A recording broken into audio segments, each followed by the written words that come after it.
think I've updated. And this PowerPoint, there's a PowerPoint up there called Mechatronics, and it basically takes us through motors. And, no, I'm sorry, that's the wrong class. The two classes are very, very similar to each other, except here we go into it in more detail than we do in the troubleshooting class. So eventually the troubleshooting class, we won't even be teaching this stuff anymore because eventually this class will be a prerequisite to the troubleshooting class. But everything, prerequisite, all level 2 classes will be a prerequisite for troubleshooting. So you'll have to have motor controls, you'll have to have sensors, of course, DC, AC. No, AC is not in level 1. You'll have to have DC, what else? Intro to PLCs. I can't remember. I'd have to look it up. But what the troubleshooting class is going to be a capstone course. But we're making leeways now. For one thing, they put it into the ILT associate's degree as a required course. And there's some people that hadn't had the prerequisite. So we're making a pretty good leeway now while we're setting the course. One thing they're letting us do it is because the course is being set up. So, but what we're doing in there is we're giving a lot briefer explanation on the sensor. We're saying, okay, here's the sensors, that's what it does. And here we get a little more feel of how the sensors actually do what they do. So when we get into, let's see if I added it to this. If I didn't, then I need to do it. Yeah, well, what'll happen eventually is that I won't teach sensors in the other class. We'll go back and review them, but we won't actually teach them anymore. One of the devices that we use to sense light is we use a device called a photoresistor, or called a light detection resistor, LDR. Both of those mean exactly the same thing. And this is a solid state or a semiconductor device. Semiconductor is unique in that, thank goodness, because semiconductors change their characteristics when exposed to light. So what do you think a photoresistor would change?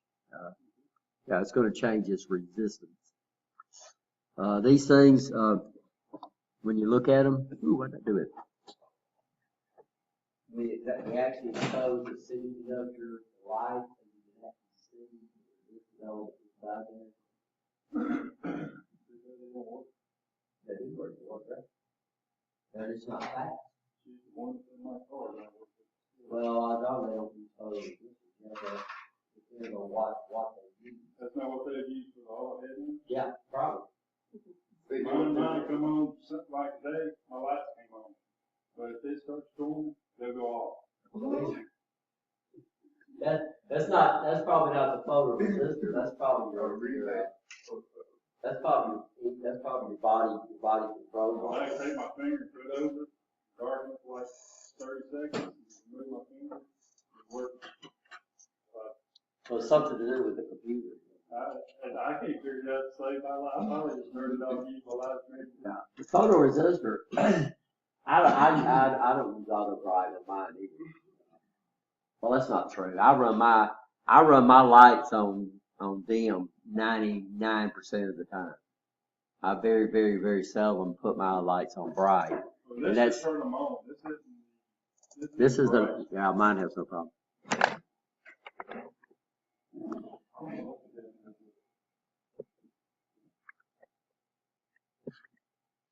So this is the photoresistor, so we can see it really, really good. So this is the semiconductor that makes up the resistor. And what's nice about it is you can actually see it. So when I take an ohm meter, then all I'm going to do is just put my ohm meter across the thing. Let me find my ohm meter. Let me find my meter first. So I'm just going to flip this across the photoresistor. And it's showing an ohm, so it's showing 650 ohms. So what I'm going to do is I'm going to come over here and just put my, of course I need to go higher, so it's not going to be as accurate. But you can see as I cover it, the resistance goes up. And then as I uncover it, the resistance goes down. You're not seeing it, but here we go. So the less light it sees, the more resistance. So this guy here, that's all the way up to 10K. And with just this light right here, if I was to turn on another set of lights, then it would go down pretty low. Never goes to zero, because there's always a resistor between there. Understand, Larry? So it never goes to zero. If you ever see this thing and it's at zero, it means it's short, or you got your scale too high. So sure, if I come up here and put my meter on a 20 meg scale that shows zero, it's not because it is zero. It's just my meter is, the resolution on the meter is set so high that it can't measure ohms anymore. The best it could do would be 100K, right? You understand that? So this guy here will never, ever, ever go to zero.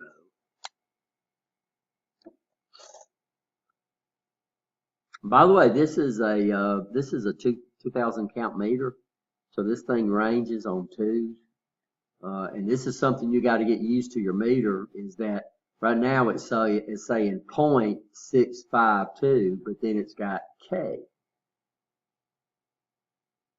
and we get people all the time that will write down 0.652, and in the engineering community we never really have fractions, right? You understand? So what you'd have to do is, since this is a fraction and it's in K, to convert it to ohms is you'd move it 3 times to the right, right? I mean, and then you'd say 650 or 660 ohms. So since this thing never goes to zero, I might want to set I might want to set a zero. For one thing, this thing gives me resistance. So what would I have to do to get a voltage? This is my boss. Sorry, guys, I don't want to do this. Power, but understand, power is multiples of the other two of the other 3 quantities, right? So power is the results of the other quantities. So we don't have power unless we have what? Current and voltage. Or we could have current and resistance, but we can't have current without voltage. So you're right. We've got current and resistance. We have power. But the current is caused by the voltage. So the 2 main things that we use to input into our control logic is what? Either what or what? I can't input resistance. If I put resistance into a D-to-A converter or an analog to digital converter, it'd say, so you got to give it a quantity, right? Besides resistance. And what's the other 2 we have? We got 3. Resistance, and what's the other 2? Current and voltage. Okay, so we either got to somehow get it into a current, or we got to get it into a voltage. Now, what's the most popular? Voltage. So what we have to do, since this guy changes its resistance, is what we do is if it changes its resistance, and we put a voltage across it, then the current flow through it will change, right? If the current flow through it changes, and we put a fixed resistor in series with it, then we can use that fixed resistor to generate a voltage that's proportional to the change. Y'all understand? So this is one example right here using an LDR or a photoresistor. Is here as so what would happen now? So if the light goes up, what's going to happen to the voltage? Well, let's think about it. On a photoresistor, if the light goes up, its resistance does what? It goes down. If this resistance goes down, then total resistance in the circuit goes down. If total resistance in the circuit goes down, then what happens to total current? It goes up, right? You understand that? Which means the photoresistor is going to drop less voltage, but the fixed resistor is going to drop what? If the photoresistor drops less voltage, what does the fixed resistor have to do? Because Kirchhoff's voltage law says the sums of the voltage in a series circuit has to equal to the applied voltage. So it's got to go up. So now we've got an indication that says, okay, right, you understand. Now we got a voltage that goes up when light goes up. Now if I needed the opposite thing, then I would just swap the resistor and the photocell.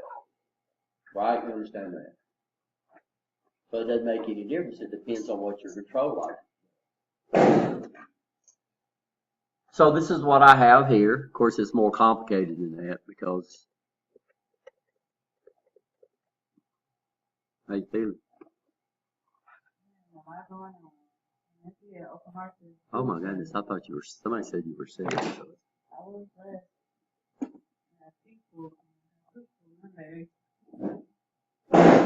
So what I'm gonna do is I got my photo resistor here. I'm gonna take it off, and you see I've got one wired here. So here it is. If I can get my camera to focus. Sometimes it has problems. Autofocus is a great feature. Sometimes it don't know what to focus on. So here's my pot, and then I've got a 1K resistor in series.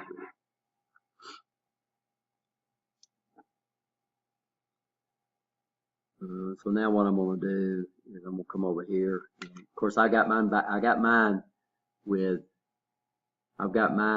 it at the top. So when the resistance goes up, when it sees dark, then the voltage should go up, right? Oops. Okay. That's what I almost did, right? So my meter is showing 2.4 volts. And what I'm doing now is just doing what? Covering up the light, right? And so now I've got a resistance. So even though the photocell, by the way, another name, the generic commercial name, just about everybody calls these things photocells. Photocells is a name. Light dependent diodes. I'm sorry, I said detection, but they're light dependent diodes, so they call them LDRs. And photoresistors are their technical name. Okay. But what I've done now is I've taken something that changes its resistance with light, and now it's giving me a voltage, right? But the problem is I still can't establish a zero reference. So what does this mean? Well, unless I establish what zero is, then this voltage right here really means nothing, right? You understand? So how would I establish a zero reference? I could turn my meter around, so I think if I don't pull stuff out. Is that better? It's upside down to me. So somebody tell me, it was at the last class.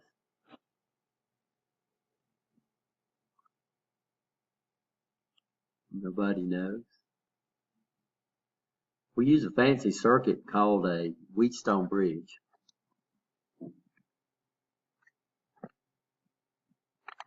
So my Wheatstone bridge, what I have is I have 4 resistors. By the way, most of the time you'll see it drawn like this.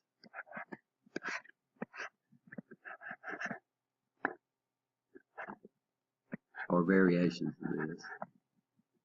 So the Wheatstone bridge was the first thing they came up with. So now anything that's drawn in that diamond shape picks up the name Wheatstone. So we have what we call a bridge rectifier, which is a Wheatstone bridge, but it uses diodes in it. This thing is so much easier to draw if we come up here and draw it like this, and it's also easier to see how it operates. And this is used a lot as the sensing circuit for devices that change their resistance.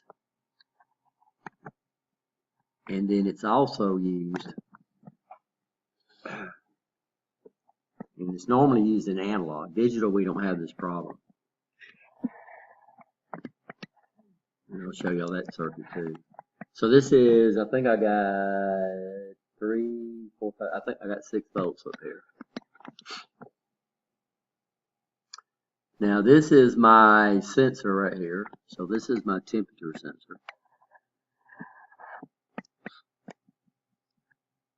And we do different things. Sometimes they'll do this. Now if we see arrows on a symbol like that, it means it's light. Okay, y'all understand that? But we know it's acting like one of these, right? So it's acting like a rheostat. But I'm not turning the knob on the rheostat. Light is controlling the resistance. Now what I have over here is I have a pot wired to act like a rheostat. So, and this is what I was telling Courtney, we hardly ever see rheostats anymore because you got a device that can be wired to act like we got a potentiometer. We can wire it as a pot, or we can wire it to act like a rheostat. So just about all your rheostats now are actually pots that are wired to like a rheostat. So what's the difference between a rheostat? What's the function of a rheostat, and what's the function of a pot? They both fall into the category of variable resistors. But each one of them has a unique function.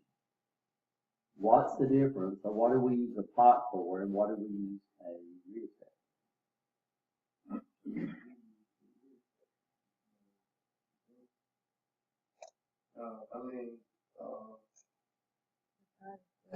What's the purpose of what's the function of a resistor? No. That's a byproduct of what the resistor does. Yeah, a resistor controls the flow of current.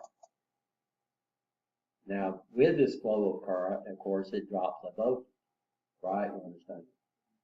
That would be, what's the purpose of a pump? What's the purpose of a water pump? To pump water. And I can control the flow of the water with a valve, right? You understand? So a valve is a resistor. We're not controlling the pressure. We might have a pressure drop through the valve, but that valve's in there to control the flow of water, right? You understand that? So what is a resistor used for? It's to control the flow of current. That's what a resistor is. So a rheostat is a true variable resistor. It's a rheostat. A rheostat controls the flow of current. So what's the function of a potentiometer? Huh? R-H-O. Asking me to spell something right. R-H-O-S-T-A-T-E. So the H is silent. Potentiometer is P-O-T-E-N-T. I got that. O-M-E-T-E-R. Most people call it a pot. I think it's I-O. It's an I in there somewhere. So what do we use a potentiometer for? Control the voltage. So when we come over here and look at the pot, it's a set value as far as the DC source is. So if it's a 10K pot and we load it correctly, then the resistor the DC source sees 10K. Then what we do is we come over here and tap off of it. And then we put something out here that's got a really high ohm value. It's got to be greater and greater and greater than the R of the pot. So that means it almost uses no current. So like your meter. So your meter's 10 megohms. I think on some of the snap-on meters, it's like 11 megohms. So if I was to come over here and put, if this is a 10K and I come over here and this is 11 meg, then that's 10K. If you did all the math, it would come up and be, 9.999K. Right? You understand that? So as long as we don't load the pot, they called it a loading error, in fact. Over here we put an extremely high resistance. Then this is going to give us a what? It's going to give us a voltage that's proportional to where we set the pot at, if it's a right type pot.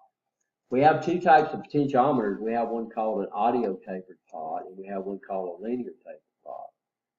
An audio tapered pod is nonlinear because our ears are nonlinear. So audio tapered parts, we use those in audio systems, like volume controls. So volume controls are audio tapered pods. For sensors, we use what we call linear tapered pods, which means where you set that degree angle is proportional, the resistance between the two resistors is proportional to the angle. So we're using what we call linear tapered pods. So that means if it's 10K, and I put 12 volts across it, if I set it in the center, then I should get 6 volts out. Half. And we did that. In this class, we actually calculated the transfer function. So y'all calculated what voltage to expect on the output of the pot, but what was we measuring it with? We was measuring it with a meter. If you tried to measure it with a 1K ohm resistor, then your pot would not be linear anymore. So what we're saying is what we loaded with is going to be extremely high. So what we do, if both these are set exactly the same, so let's say we set this is set at 1K, and I adjust this to 1K, and then this right here is 1K, and this right here is 1K, and this is the cross. So all the resistors are the same. So right here I'd have plus 3 volts. And right here I'd have plus 3 volts. And this is where I'm going to take my output right here. So what would my meter measure? This is a big problem we have. People don't understand voltage. What I'm measuring is I'm measuring a difference of potential. I'm measuring a difference of potential. Difference means we subtract. So if I take a plus 3 volts and I subtract a plus 3 volts, what do we come up and get? We come up and get 0. Now we say the bridge is balanced. Okay? Y'all understand that? So the bridge is balanced. And people have that. I can come up here and I can say, what's the difference between plus 12 volts and minus 12 volts? I can put that on a test and somebody's going to say 0. But it is a difference in potential, which means I subtract them. So that means, okay, this is going to be plus 12 minus 12. And what do? Change. So it's actually a difference in potential of 24 volts. So that's why on your power supply on that trainer, we can get plus 15 volts, we can get minus 15 volts, but that's between the two batteries, right? If I go across that, we can get 30 volts out of that thing. So on our trainers, we can get anywhere from between, but I can't get a negative supply, right? I mean, it's either I'm going to use it as a negative power or positive supply. So with a Wheatstone bridge on a device that changes its resistance, what we can do is we can set 0. Right? You understand? So what I've got now is over here, as soon as I find my camera, is I have a Wheatstone bridge set up. I got a 1K, a 1K. Here's my photocell, and here's my pot. So what I'm going to do now, instead of measuring across my diode, I'm going to measure at the center of the bridge, and it's showing me minus 3.9 volts. But what I can do with my pot now is I can come over here and start adjusting it. And what can I adjust it down? Yeah, now I can adjust it down to 0. Now I have a 0 reference, right? You understand that? So now when I come up here and cover it up and this voltage changes, now I've got to change relative to what? Relative to 0. Does that make sense? And what do we call this circuit? We call it a Wheatstone bridge. So what do we use Wheatstone bridges for? Well, we use Wheatstone bridges for analog devices. This would be an analog device that would give me something proportional to something, right? You understand that? But the problem is, if I'm bringing an analog input, I'm always going to have a 0 reference. So how do I get a 0 reference? We use what type of circuit? We use what we call a Wheatstone bridge, right? Y'all understand that? Pretty neat. So now I can do what? I can set a 0 reference. So if I got a temperature sensor, well, that changes its resistance. So we got a guy called a thermistor that we'll look at when we get into temperature. This changes its resistance with what? with temperature. But it's always going to have a resistance. So what I would like to do is I would like to set a 0 degree reference, right? Which of course, this is where we'll probably use the centigrade scale, because the Fahrenheit scale is kind of strange. The Fahrenheit scale, what's freezing? 32, what's boiling? 212. On the centigrade scale, or the Celsius scale, whichever one you want to call it, what's freezing? What's boiling? 100. So it's a lot easier to see it with a Celsius scale, and we'll look at that too. Now, if I wanted to get a digital, we don't need to have a Wheatstone bridge if I'm looking at digital. But I do have to have a resistor, right? Because what does that fixed resistor do for us?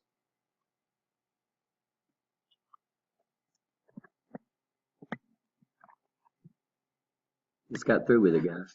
So if I came over here and took this device right here, right, you understand,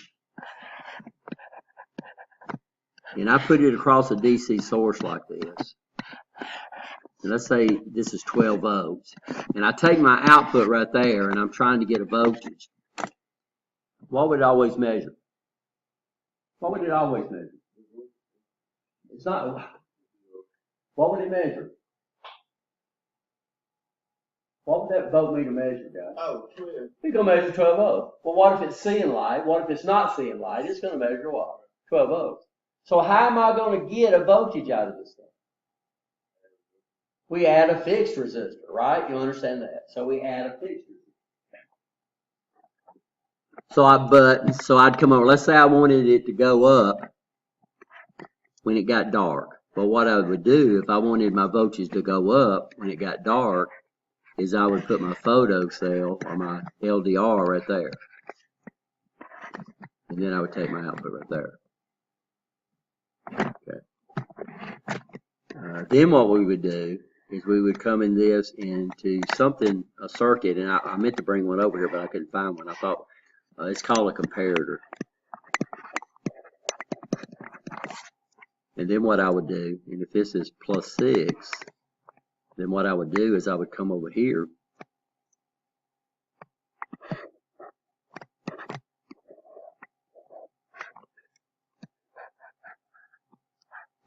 and I would put a pot, and I would come over here, and this would be a comparator. So what does a comparator do? So what do you think a comparator does? So we do this all the time. I mean, I take a device that generates an analog output, but I want to bring it into a digital system. So what I got to do is I got to take analog and convert it to what? Digital. What do you think a comparator does? Compares the two. So what I do is I put a reference in on one of my inputs. So let's say if I set this to 3 volts. Well, when this is set at 2 volts, this thing would output a 0. You know, 2.5 volts, it would output a 0. When it got to 3 volts, or went above 3 volts, it would go to a what? A 1. And this is just, but what it does, it gives me the ability to set it, what we call it, sensitivity. So what we see on all our digital sensors, somewhere there's going to be a little thing that I can turn to set its what? Sensitivity. So no matter what we've got right here, whether it's a photoresistor or a photo cell or whatever, this is a basic circuit of a standard digital sensor. We've usually got a pot on it somewhere. We'll have a little screwdriver pin. It's usually real small, right? You understand? That gives us the ability to where the thing actually does what? Switches between a 1 and a 0. And then usually we have an indicator light, which is not on.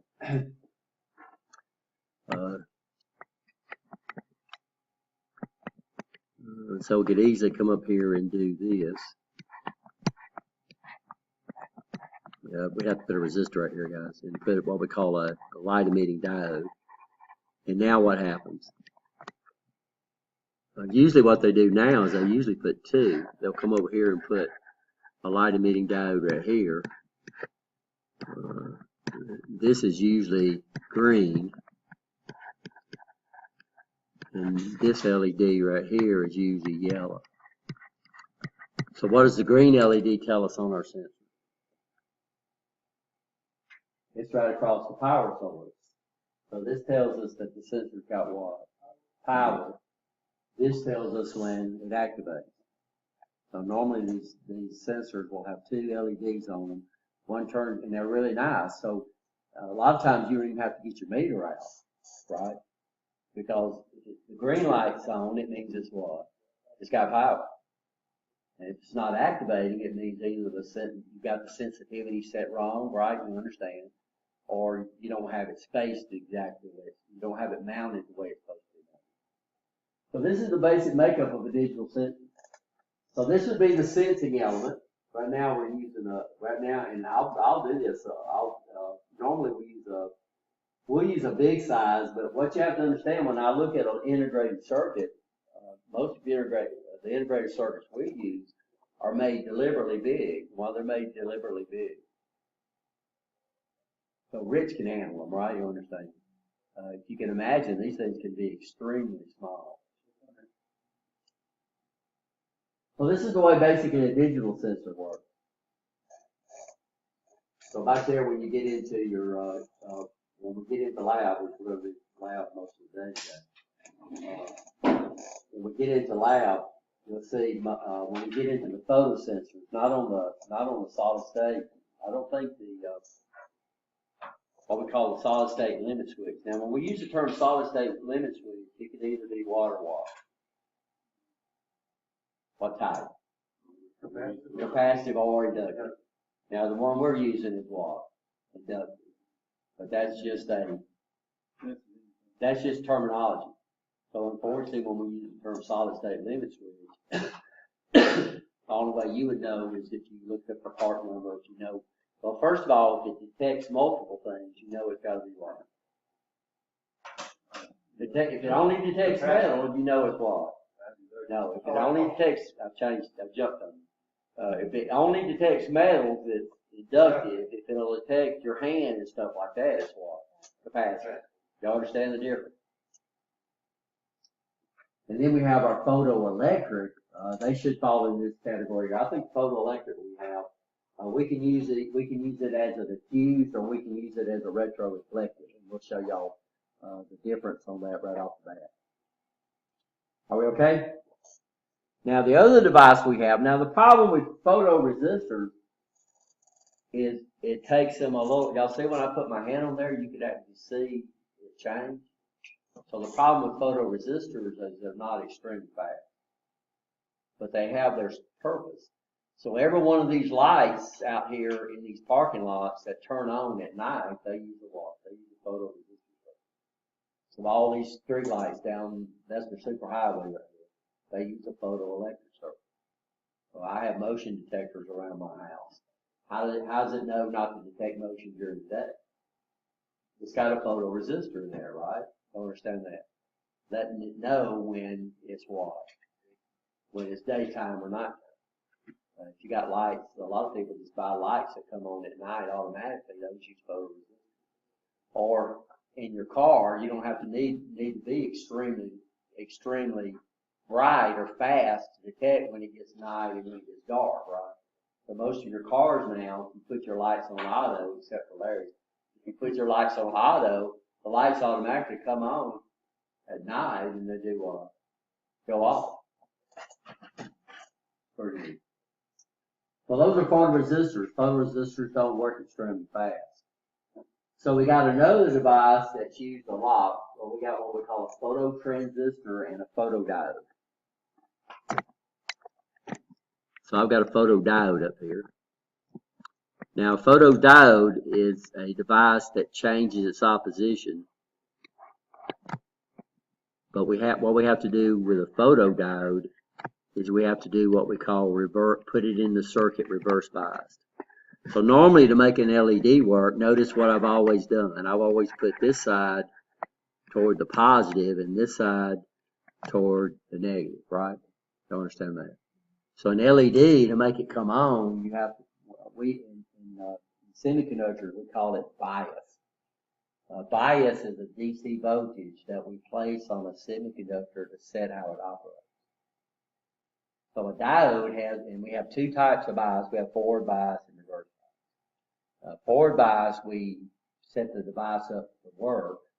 Reverse bias, we set it up to turn off, right? Does that make sense?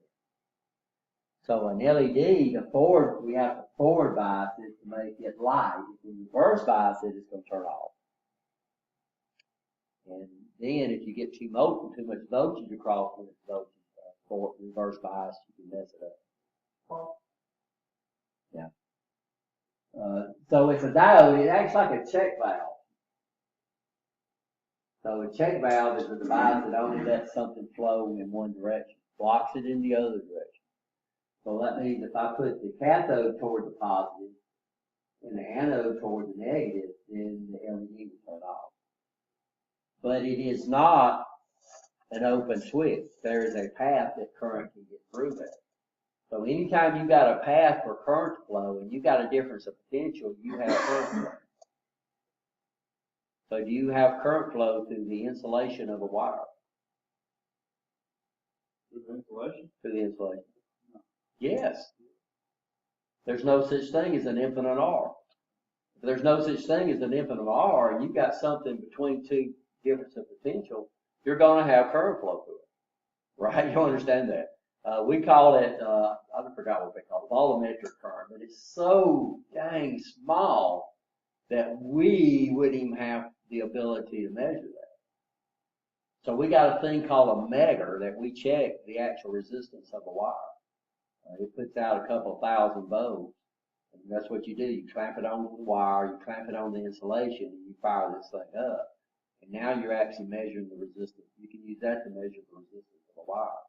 You can also use it to catch catfish. They used to call it telephone. So you get your big screen of wire, drop it out your boat, let it go to the bottom. And if you got a metal boat, just hook up the other part of the megger to the top and turn that megger, and the fish will come floating out. Don't tell them. Just tell you how to do that. By the way, if it acts like a closed switch, we've always got to have a what? Seriously. Resistor. Because if I close the switch, and I don't have something in there to drop the voltage, right? I limit the current, then we got a problem. Courtney was asking, how do you figure the size of the resistor? Normally an LED, you need to look up the specs, and the two things they're going to give you is how much voltage it'll drop. So there's no such thing as a semiconductor that drops 0 volts. Everybody understand that? So there's no such thing as a semiconductor that doesn't always conduct a current, even when it's reverse biased. And a semiconductor cannot drop 0 volts. It takes a lot of energy to make an LED work. So rule of thumb for an LED is when it's forward biased, it drops about 1.5 volts. Rule of thumb is at 10 milliamps. So what we would do is if I put this on 6 volts, then I would want that resistor right there. I'd size that resistor to drop 4.5 volts to 10 milliamps. And then I'd either round it up or round it down. But if you actually want to know the size, then you have to know the part number and look up the data sheet on the thing. It would tell you the forward voltage drop, which they call the VL. And then, of course, they'll show you the amount of current, the maximum current. And you never want to run these at their maximum current. You want to run it lower than that, right? A photodiode is designed to be put in the circuit reverse bias.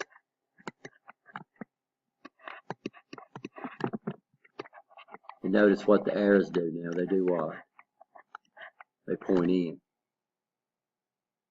And what happens is the amount of back current we get through this thing, we call leakage current, is proportional to light.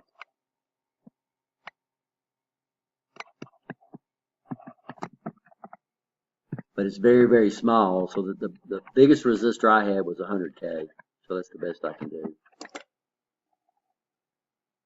Normally we would use probably a meg or 10 meg on resistor. Because this guy right here, that leakage current, you're in the range of microamps. So that means to detect the voltage, we would have to do this pretty decisive. Now, the advantage of a photocell over a photoresistor is it's extremely fast. So if I've got something that's moving really, really fast, then what? Then I'll use a photodiode or a phototransistor. If I've got something that's moving, but these guys cost a lot more money than photoresistors. If I've got a light that's moving real slow, then photoresistor. If I've got something that's moving real fast, I use photodiode. Plus photodiodes can be set up to receive a certain wavelength.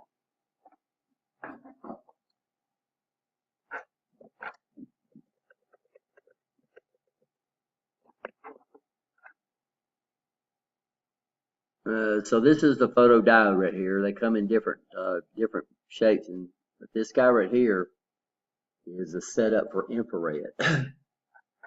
So I'm gonna come up here and get my meter. And I've got a resistor in series, right? Because it's basically still varying its resistance. So I'm gonna put it up there and see. Can y'all see the voltage getting changing?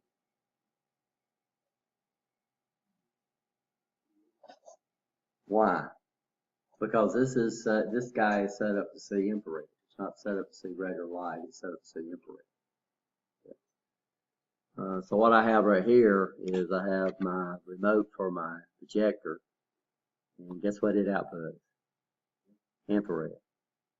So I'm gonna come over here and put this on here, make sure I don't turn and I'm gonna hit a button, and you can see,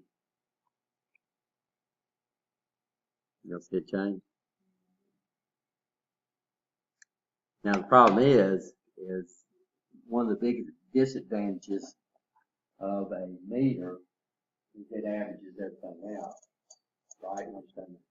So if I want to see exactly what's going on, then we have to use the oscilloscope. So I have my oscilloscope right here. And now I'm going to come up here, and this is what's amazing. I'm going to put this thing on there again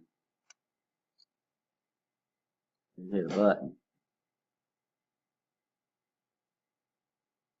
So what this thing does is it sends out a series of light pulses indicating which function that I press. We can't see it there. So those ones and zeros are those pulses. It's a different sequence depending on which button I press.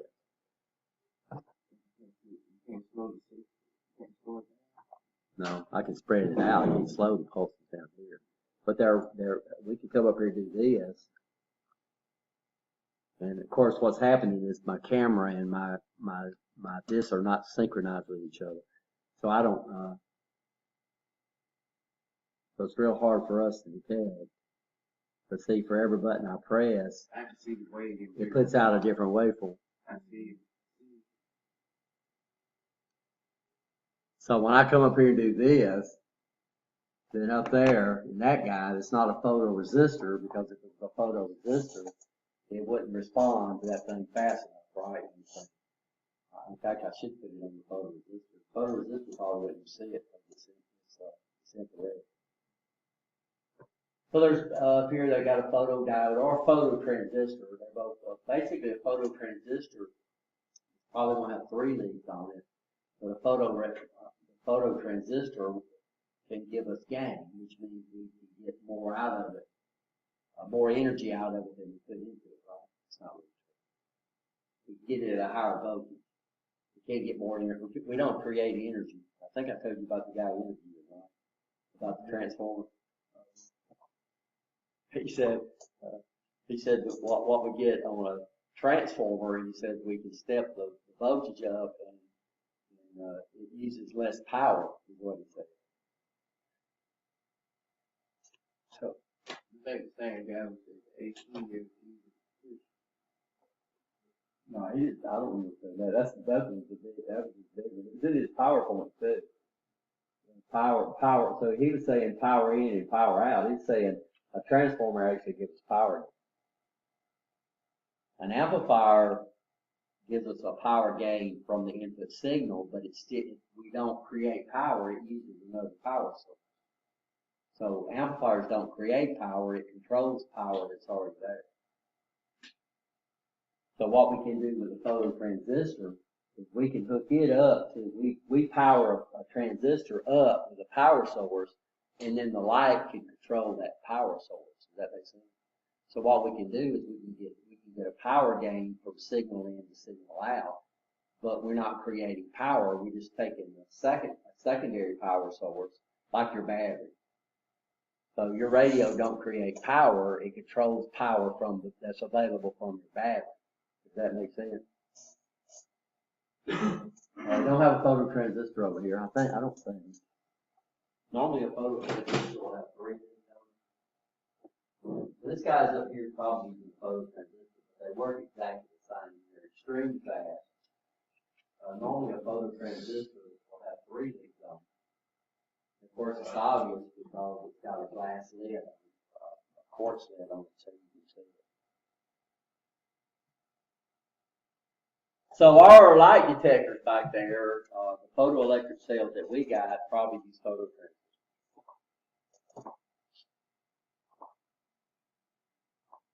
And what's nice about that is that they have better sensitivity, and they can pick up smaller signals. They work basically on the same principle as sort of on the same principle as the photodiode. When you get into solid state, you get into transistors and how they actually work. But we use transistors and photodiodes if we need what? First it is speed, right? And then photoresistors are cheap. So like I said, all our street lights out here are parking lights that come on at night. Those use photoresistors. All your street lights up and down the highway use photoresistors. Used to, years ago, we used timers. Go ahead. Yeah, those are fast. So the advantage of those is the speed that they operate. The advantage of a photoresistor is that it's cheaper, but it operates at a slower speed. So any light that we've got moving at a real low speed in our control system, then odds are we'll use photoresistors, right? Does that make sense?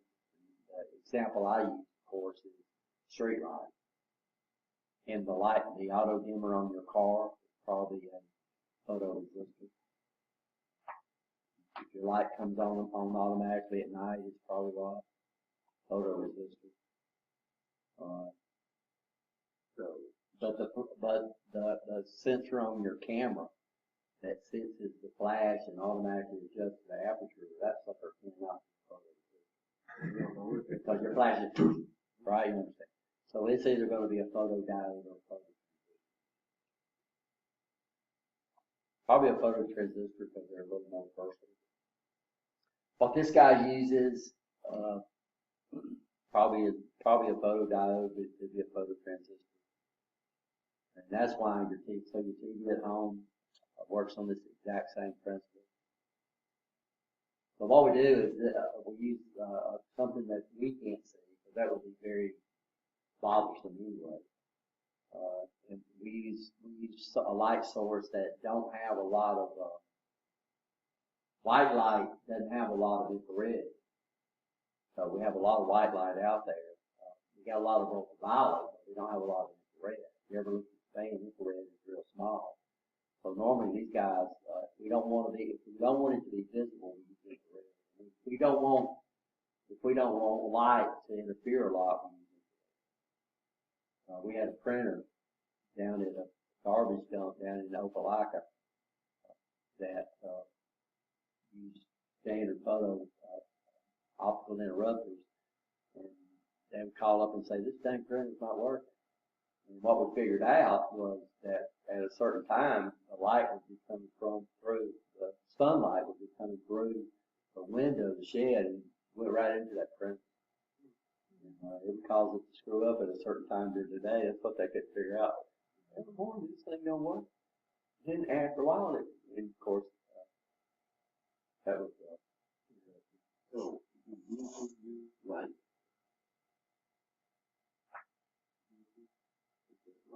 No, but Bluetooth is RF. Bluetooth. If you're using light, it's got to be inside. So that means I would have to have my phone pointing at my headset. So Bluetooth is radio frequency, RF, it transmits out. What's nice about photo cells is that we can direct the light, right? So, this is why if somebody walks in front of you trying to change channel, you don't want it because it's light. Does that make sense? Bluetooth is already, it's like Wi-Fi. The big difference between Wi-Fi is radio Ethernet, it's RF too. But it's designed to travel over a longer distance.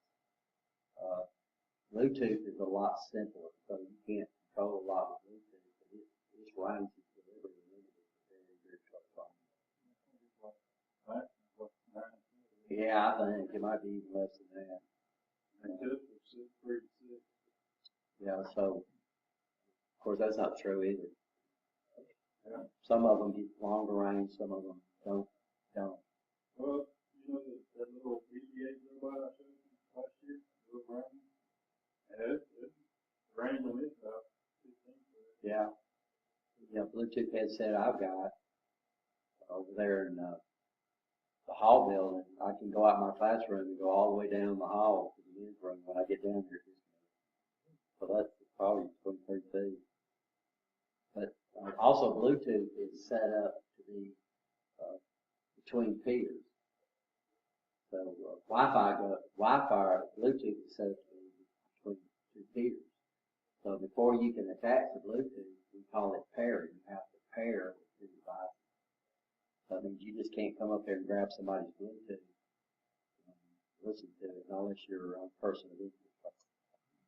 I mean, the technology's out there, of course, but the average people can't go in and steal Bluetooth. So you literally have to pair it with two devices. So Bluetooth is so Wi-Fi we have to secure a different way. Normally Wi-Fi we secure with a password. Bluetooth, you establish you get 4-digit number, right? That you go in and this guy says this is the number and you have to know that number to pair with it. If you ever notice if you lose the pair, the next time it will be a different number. So basically it's a random number.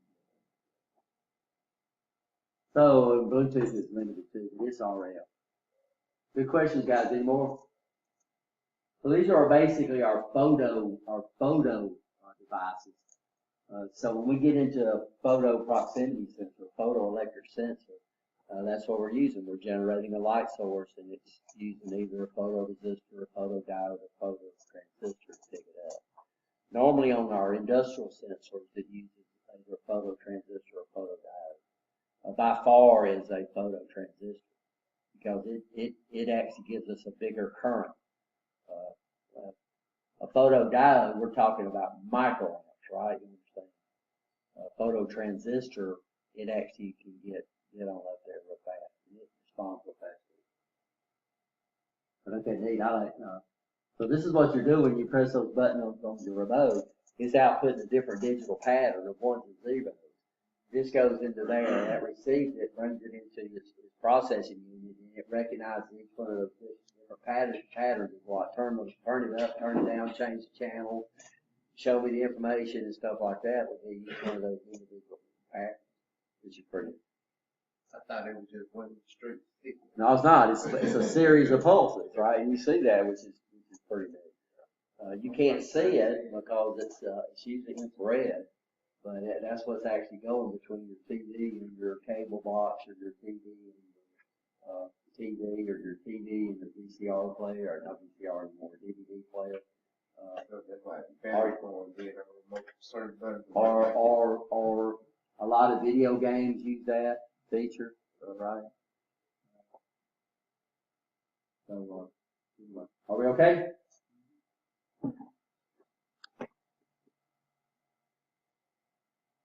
So who's not here? I know Thomas is not here, but